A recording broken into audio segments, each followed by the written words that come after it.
దగ్గుబాటి సురేష్ బాబు ప్రముఖ తెలుగు సినిమా నిర్మాత. సురేష్ ప్రొడక్షన్స్ సంస్థకు మేనేజింగ్ డైరెక్టర్. సురేష్ ప్రొడక్షన్స్ పతాకంపై బొబ్బిలి రాజా, కూలీ నెం 1, ప్రేమించుకుందాంరా, గణేష్, కలిసుందాంరా, జయం మనదేరా, నువ్వు లేక నేను లేనా, మల్లీశ్వరి, తులసి, దృశ్యం, గోపాల గోపాల తదితర చిత్రాలను నిర్మించారు.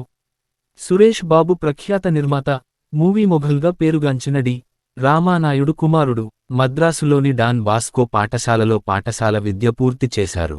ఆయన చెన్నైలోని లయోలా కళాశాలలో పీయూసీ పూర్తి చేశారు.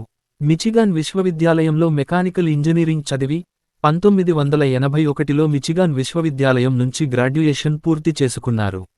నిర్మాణ రంగం. చిత్ర నిర్మాణ రంగంలోకి 1982లోనే దేవతతో అడుగుపెట్టిన బొబ్బిలి రాజా సినిమాతోనే ఆయన పేరును నిర్మాతగా వేసుకోవడం ప్రారంభించారు. ఇతర కార్యకలాపాలు. 2011 నుండి 12 సంవత్సరానికి గాను ఏపీ ఫిల్మ్ ఛాంబర్ ఆఫ్ కామర్స్కు అధ్యక్షునిగా వ్యవహరించారు.